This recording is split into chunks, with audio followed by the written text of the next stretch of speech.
Tanganyika TV, kwa pamoja tukupashe.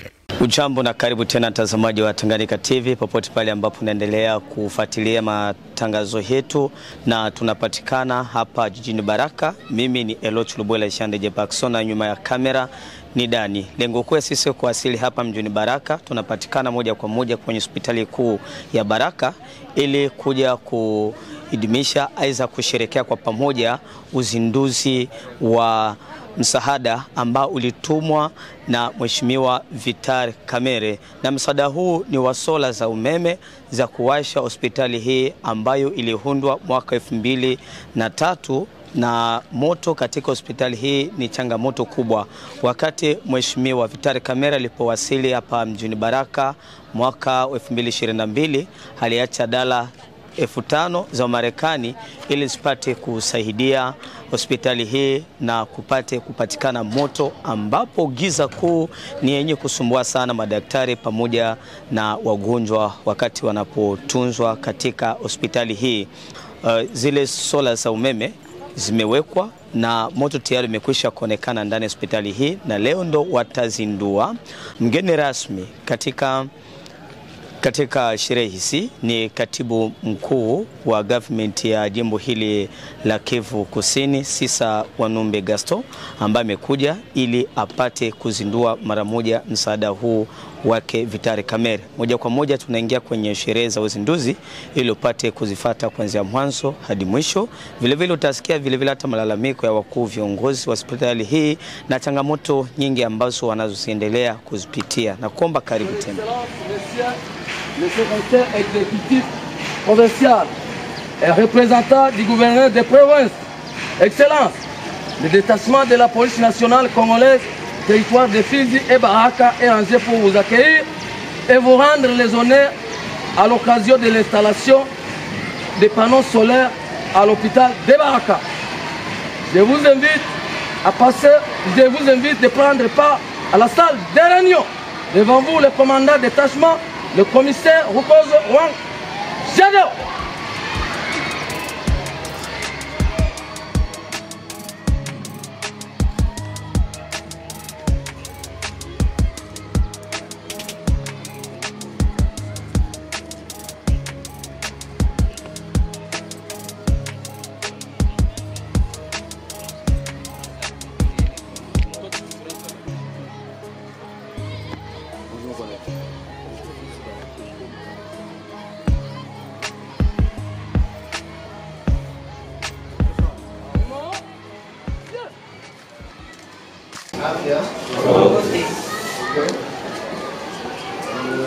Commençons maintenant notre cérémonie.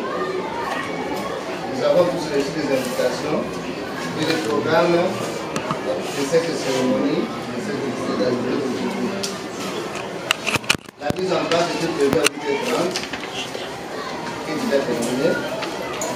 À 8h30, jusqu'à 8h45, invité les responsables de service et de médecins et par le stade de Baraka. À 8h45, 8h50, arrivée des invités. De 8h50 à 8h55, arrivée du maire de la ville de Baraka. À 9h, arrivée de son excellence, le secrétaire exécutif du gouvernement provincial et le représentant du gouverneur. De 9h à 9h40, à 9h55, l'hymne national. De 9h05 à 9h10, l'ordre vient de par le médecin de paix de l'hôpital. De 9h10 à 9h15, présentation du projet réalisé de l'électrification de l'hôpital de Baraka par le médecin directeur. De 9h15 à 9h20, nom de circonstance du médecin chef de zone de santé de la Fizi.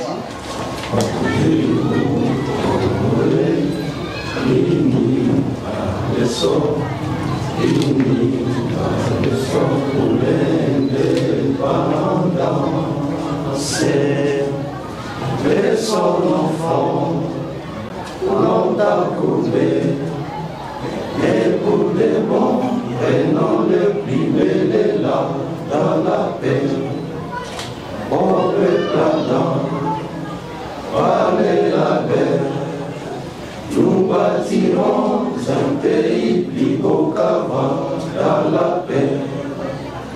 Citoyens, entonnez l'hymne sacré de votre solidarité. Fièrement saluez l'emblème de votre souveraineté. Congo, don béni, Congo, désaillé, Congo, au pays, Congo, bien-aimé, Congo. Nous préparons ton sommet, nous assurerons ta grandeur. 30 juin pour nous sauver, 30 juin, dit 30 juin, jour sacré, sois le témoin, jour sacré de l'immortel, serment de liberté, que nous léguons à notre postérité pour toujours. Monsieur le secrétaire exécutif provincial, le représentant du gouverneur de province, ainsi que vous, monsieur le médecin-chef de zone, puis aussi le représentant du ministère de la Santé, le membre du conseil de sécurité provinciale et de la mairie de Baraka, distingués invités à vos titres et qualités respectifs. Comme je l'ai dit au début, dans le mot d'accueil et de bienvenue, c'est un jour spécial pour l'hôpital de Baraka aujourd'hui, parce que c'est le jour où l'hôpital va inaugurer officiellement l'installation de panneaux solaires qui a été donné ou octroyé par l'honorable Vital Kamerhe, le pacificateur. Pour l'hôpital de Baraka, nous voulons d'abord commencer par remercier le Dieu Tout-Puissant, lui qui crée à nous le vouloir et le faire. Parce qu'on peut bien vouloir faire un don, mais c'est lui qui te donne aussi le courage de faire et d'exécuter les dons, de réaliser ce que tu as promis, c'est ce Dieu Tout-Puissant. Et c'est lui qui permet que nous puissions être ici. Nos remerciements vont également à son Excellence, Monsieur le Président de la République. C'est lui le garant de la nation, c'est lui effectivement qui assure notre sécurité, notre présence dans cet hôpital. Nos remerciements vont à son Excellence, Monsieur l'exécutif provincial, qui est aussi le représentant du gouverneur de province. Nos remerciements vont à la mairie de Baraka, qui a reçu le don de son Excellence et qui a bien gardé ça. Et il nous a remis en bonne uniforme. Et nos remerciements vont également au médecin-chef de zone, qui est le représentant du ministre, son Excellence ministre de la Santé. Nous voulons également remercier tout le corps de l'hôpital de Baraka, le médecin, les infirmiers, les hygiénistes, qui ont reçu les dons et qui ont réussi effectivement à exécuter le projet tel que c'était prévu. Mais aussi, nous voulons remercier toute la communauté, la population de Baraka, qui est le bénéficiaire final de ce don précieux. Son Excellence, secrétaire exécutif provincial et représentant du gouverneur de province, nous ne voulons pas passer ce moment sans vous faire passer ou vous donner une petite historique de cet hôpital, bien que vous soyez fils du terroir. Mais nous pensons que c'est important de faire ce petit rappel. En fait, l'hôpital de Baraka a été créé en 2003 sous l'initiative de Médecins sans frontières, MSF Hollande. Et ça, c'était en 2003. Alors, pourquoi MSF a créé l'hôpital? Parce qu'effectivement, Baraka, il n'existe pas d'hôpital. Et que ce moment, c'était un moment critique pour le milieu, parce que c'était le moment où des gens devaient quitter le refuge, je vais dire, dans le territoire, et il n'y avait pas une structure. Et même les gens qui étaient restés étaient aussi dans une situation difficile, il n'y avait pas d'hôpital. Et il nous a remis en bonne uniforme. Et nos remerciements vont également au médecin chef de zone, qui est le représentant du ministre, son Excellence le ministre de la Santé. Nous voulons également remercier tout le corps de l'hôpital de Baraka, le médecin, les infirmiers, les hygiénistes qui ont reçu les dons et qui ont réussi effectivement à exécuter le projet tel que c'était prévu. Mais aussi nous voulons remercier toute la communauté, la population de Baraka qui est le bénéficiaire final de ce don précieux. Son Excellence, secrétaire exécutif provincial et représentant du gouverneur de Provence, nous ne voulons pas passer ce moment sans vous faire passer ou vous donner une petite historique de cet hôpital, bien que vous soyez fils du terroir, mais nous pensons que c'est important de faire ce petit rappel. En fait, l'hôpital de Baraka a été créé en 2003 sous l'initiative de Médecins sans frontières, MSF Hollande. Et ça, c'était en 2003. Alors, pourquoi MSF a créé l'hôpital? Parce qu'effectivement, Baraka, il n'existait pas d'hôpital. Et que ce moment, c'était un moment critique pour le milieu, parce que c'était le moment où des gens devaient quitter le refuge, je vais dire, dans le territoire. Et il n'y avait pas une structure. Et même les gens qui étaient restés étaient aussi dans une situation difficile. Il n'y avait pas d'hôpital. Et c'est comme ça qu'effectivement MSF, après une évaluation, a dit installer cet hôpital de Baraka en négociant avec l'église catholique. Et après cette initiation, MSF a pris en charge l'hôpital d'une manière générale. Et comme initiateur du projet, ils ont continué à appuyer l'hôpital de Baraka. Après ce moment, en 2005, MSF avait décidé de céder cet hôpital à l'État congolais. Et l'État congolais a continué à gérer désormais à partir de ce moment-là l'hôpital de Baraka. Mais MSF est resté le partenaire de choix qui était efficace à ce moment-là pour donner tout. Il donnait les médicaments, la prime aux agents et tout ce qu'il y a comme appui. C'était vraiment un appui total. Et pendant ce temps, depuis 2005 jusqu'en 2021, c'est finalement qu'MSF va décider de céder ou de partir parce qu'effectivement ils ont subi beaucoup de menaces et pour des raisons de sécurité, MSF avait décidé d'arrêter son appui non seulement à l'hôpital de Baraka mais aussi dans toute la zone de santé et physique. Excellences, messieurs les secrétaires exécutifs et représentants personnels du gouverneur provincial, nous voulons vous dire que l'hôpital de Baraka a, à côté de ce défi lié à l'électrification, d'autres défis, comme j'ai commencé à le dire au début, et ça demande vraiment votre implication pour pouvoir aider l'hôpital à pouvoir avancer et aller plus loin.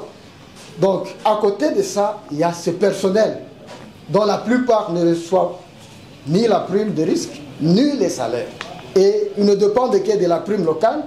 Et vous comprenez, avec les recettes locales, c'est difficile de satisfaire le personnel pour les primes. Et pour couvrir tout le mois, c'est vraiment presque impossible. Et à côté de ça, c'est aussi le matériel. Et donc, après le départ d'MSF, il y a beaucoup déjà de matériel qui sont en train de ciser et ça demande effectivement qu'on puisse voir comment renouveler tous ces appareils. Donc, Excellences, messieurs les secrétaires exécutifs et représentants du gouverneur de Provence, l'hôpital de Baraka est très content, très content de ce don de l'honorable et vous sollicite encore une fois de plus de continuer à faire de plaidoyer. De continuer vraiment à faire de plaidoyer pour que l'hôpital de Baraka se voit aussi soulagé face à ces grands défis, à ces difficultés, à tous ces problèmes que nous venons d'énumérer. Je dis et je vous remercie.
Anakuja kutizama vile namna gani hizi makonsentrateur ziko zinatumika, namna gani zinasaidia watoto pumzi, kama vile hao watoto wanakazi pumzi na wawezi wakasipoke bila kuwa na oksijeni. Konsentrateur ndio ndio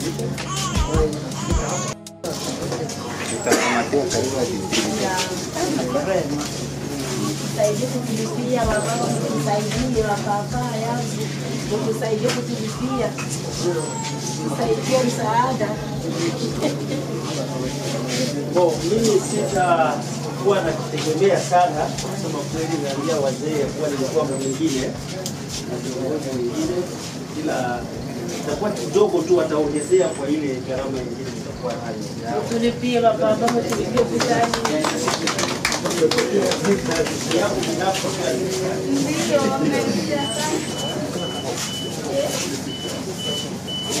Niko katibu mtendaji mwanamemba wa serikali ya jimbo, na nilikuwa hapa katika hali ya uhimizaji wa usalama na viongozi na wengine, lakini nimefurahi sana kuwa kwenye hospitali yetu kuu ya Baraka ambao ni mji wetu mkuu kwa kuja kuzindua vyombo hasa vya kuletesha umeme wa jua ambao vimetiliwa hapa. Nataka kushukuru viongozi walio hapa ambao walifanya kazi na kupata ripoti ya kuwa inasaidia hata ijapokuwa shida zingali nyingi. Ya pili ni kushukuru aliyetoa, ili Mungu abariki mkono huo wa Honorable Vital Kamerhe aliyotoa nusu ya hela zake ili hospitali yetu upate nusu ya umeme kidogo. Na hivyo ni kupitia na kushukuru rais wa nchi yetu Antoine Felix Tshisekedi na mheshimiwa liwali wa jimbo amenituma mimi kwa nguvu na bidii wanayoifanya ya usalama na amani, na vile nafikiri kupitia njia ya programu inayokuja ya materitoire 145 kuna uwezekano wa sisi kupata kitu ambacho kitatusaidia maendeleo ya tarafa letu. Kilicho cha lazima ni kuwa na moyo na kuanzia kimoja, sababu hakuna viwili kama kuna kimoja. Hivyo tumeanzia hapo na wale waliotoa wameanzia hapo, wengine watatoa, na ndio ombi langu kwanza kwa sisi wenyewe tujichukulie mzigo wetu huo, alafu tuombe baadaye, sababu msaada ni ukusaidia, lakini ni mtu kujitunzisha mwenyewe na kujitegemea mwenyewe. Hiyo na ombi natoa kwa watoto wote wa Fizi, wa Baraka kibinafsi, walio Kinshasa, walio Bukavu, walio Uvira na walio hapa, kujitoa tusaidiane. Na mimi nimejitoa ya kuwa nitaendelea tu kupiga nyundo huko kwa viongozi wa Bukavu hasa wa Kinshasa, waone nini wanaweza kusaidia tarafa letu na hasa hiyo hospitali na mji wetu wa Baraka. Ujumbe wangu ni wa amani na salama. Tutumikie sisi wote pamoja katika upendo, na tuna vita, tunapigwa vita na Rwanda, sisi wote kujihimiza ili tuletesha amani, tujiunge na tusaidiane na viungo vya serikali, vya kijeshi, polisi na vingine, ili sisi wote tupiganishe adui ambaye anatoka kuja kutunyang'anya nchi yetu na udongo wetu. Asante sana. Jambo Dokta. Jambo ndugu journalist. Utajitambulisha kwa watazamaji wetu wa Tanganyika TV. Mimi ninaitwa kwa jina la Ibochwa Nyamangioku Joseph. Ninakuwa médecin directeur wa hospitali ya Baraka. Sijui leo mlikuwa na ziara gani hapa kwenye ofisi ya hospitali kuu ya hapa Baraka? Ndio, leo imekuwa siku nzuri kwenye hospitali ya Baraka ambapo tumefanya kazi ya uzunduzi wa centrale photovoltaique ambayo ni umeme wa kupitia pano solaire ambao tumefanya hapa hospitali, na inakuwa ikisaidia service ya soins intensifs na hii imekuwa ni don ambao ama zawadi ambao tumepata kwa Honorable Vital Kamerhe. Sijui walikuwa rasmi kwenye uzinduzi walikuwa kina nani? Ndio, imekuwa siku nzuri ya uzinduzi, juu siku zote hazikuwa kisawa, lakini siku ya leo ilikuwa na sura nzuri kabisa, sura nzuri, kwani tumekuwa na secrétaire exécutif du gouvernement provincial ambaye vile vile aliwakilishi gouverneur de province wa Sud Kivu, na tumekuwa na representant vile vile ama maire, tumekuwa na maire adjoint, na tumekuwa na conseil ba membre ya conseil sécurité ba province na ba mairie. Vile vile tumeona présence vile vile ya médecin chef de zone wa santé ya Fizi, na tumekuwa na waalikwa wengi ambao tumekuwa nao humu, société civile, mashirika mbalimbali, na imeleta sura nzuri na wafanyakazi wa hospitali ya Baraka. Kweli tumekuwa na waalikwa wengi na tumefurahia na gisi mambo yameendeka, kwani tunafanyaka uzinduzi hapa ya vitu vingi katika siku zilizopita, lakini hii imekuwa marke na presence ya autorite mkubwa. Siku nyingi mnahangaika na masuala ya moto kwenye hospitali ya Baraka. Sijui msaada huu unakuja kumaliza matatizo yote ya umeme hapa kwenye hospitali ambayo unaiongoza leo au vipi? Asante, haimalizi matatizo yote. Haimalizi matatizo yote, juu matatizo ni mengi. Samahani, matatizo ni mengi. Na tunakuwa na matatizo mengi kabisa, kwani wakati MSF ameenda ametuachia magroupe electrogène. Karibuni tumekuwa na groupe electrogène 4, na moja kati ya hizo groupe electrogène imekwisha kuharibika, lakini tunakuwa na 3 ambazo zinatumika. Lakini tatizo ya hizo groupe electrogène ni kwamba zinachukua carburant, zinakonsome carburant ya mingi. Kwa mwezi mzima zinakonsome en moyenne 2080 litres. 2080 litres par mois, iko presque 7, kwa bei ya leo ya 3500 par litre, iko 7,280,000 francs congolais kwa mwezi, juu ya kuuza tu carburant. Hapo tujasema juu ya mafuta, tujasema juu ya mareparation ya hizo generateur. Yani imekuwa mzigo mkubwa ambao hospitali imebeba muda wa miaka 2 sasa hivi tangu MSF yende. Na tatizo hilo inakuwa tatizo kubwa kwenye hospitali ya Baraka. Na kufuatana na hiyo, sisi kama vile viongozi wa hospitali ya Baraka pamoja na kamati tumefikiria ya kwamba ni vizuri tukue na vision ya kupunguza hii madepense, kwani yaisaidii kabisa kuendelea na kufanya mambo makubwa mengine kwenye hospitali ya Baraka. Tunakuwa na vision kubwa, na hiyo vision kusema tuende tunapunguza charge ya carburant progressivement, na hiyo ndio imekuwa susi yetu ambayo tunakuwa nayo. Na kufuatana na hiyo susi tumefanya kwanza projet moja ya kabambi, tuliita wa expert watufanyizie projet, na hiyo projet ikaonekana ya kwamba ni ya pesa nyingi, ni ya pesa nyingi kabisa, na hatuwezi kuifanya siku moja na kulamuka. Lakini pamoja na hiyo tunafikiria kufanya progressivement, na wakati tulikuwa tunapangilia hiyo kwa bahati nzuri, na hiyo imekuwa shangwe na furaha kwetu, tumemwona Honorable Vital Kamerhe, ambao wengi wanamuita mwalimu, wengine wanamuita pacificateur. Alipita hapa, na wakati amepita hapa akatupatia hii zawadi ya pesa ya 1500 ya dola, na hiyo pesa tukasema pana, kama vile zilivyo kuwa oriente na mwenye alizitoa, basi tufanye ile central. Kwa hiyo central inasaidia tu kwa kusaidia soins intensifs. Tuliona ya kwamba service ambayo iko ya urgence sana na inahitajika kabisa ni soins intensifs. Soins intensifs ndio service inakubali, inatunza wale wagonjwa wote ambao wanakuja katika hali mbaya zaidi, ambao inaomba mareanimation, kuwasaidia haraka ili wapate kusaidiwa kindani sana kabisa ya zaidi. Sasa hiyo soins intensifs sasa hivi inakuwa na hiyo autonomy ambayo hata kama umeme unatoka kwenye hospitali unazimika, hiyo itaendelea kuwaka kila siku, na ni hiyo soins intensifs. Na haja kama vile swali yako unatoka kuuliza, haja zingaliki.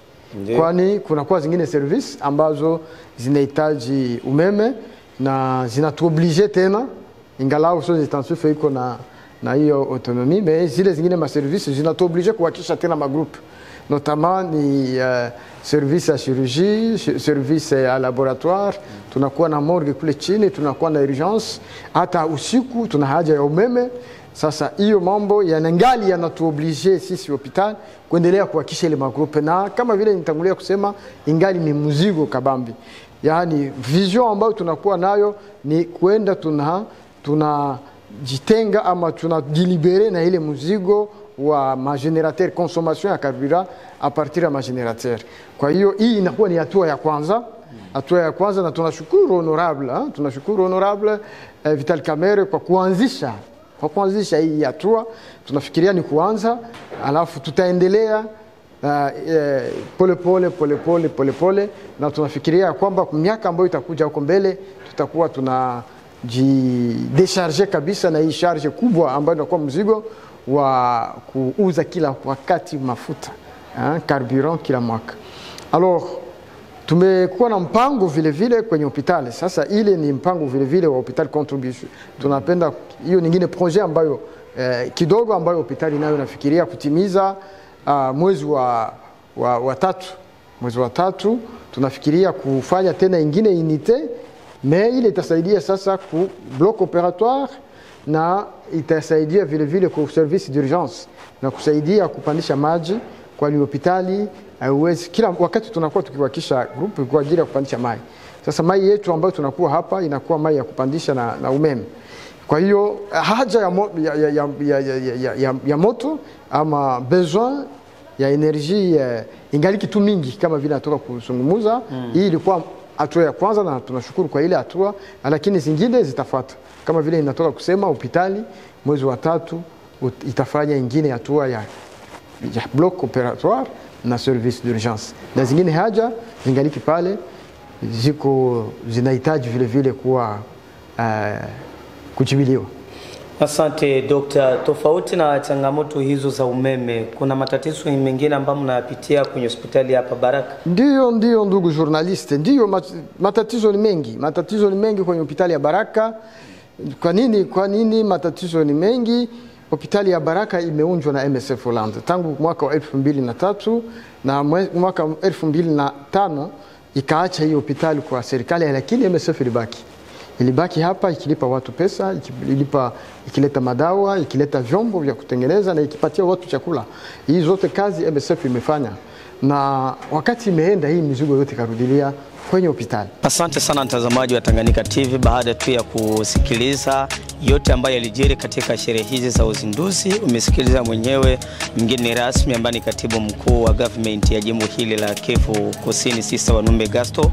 Alivyozungumza peke yako umeona namna gani malalamiko za changamoto ambazo hospitali hii inaendelea kukumbana nazo. Ndio hapo kabisa unaendelea kuweka mkono kwa yote yule ambaye ana msaada tosha kuajia kwa msaada, kwa ajili hospitali hii bado inapitia matatizo mengi mno ambayo inalazimishwa kwa kila mtu kuichangia ili wagonjwa na sisi wenyewe tupate kutunzwa vizuri katika hospitali hii ambayo ni hospitali kubwa katika jiji hili la Baraka. Na baada tu ya kusikia yote matukio mbalimbali, ndio hapo kabisa ndipo tumeweka nukta kwa makala yetu ya siku ya leo. Mimi ni Elo Chulubwela Jean DJ Person, na nyuma kamera ni Dani, na kuomba tupate kukutana tena baadaye. Tanganyika TV, kwa pamoja tukupashe.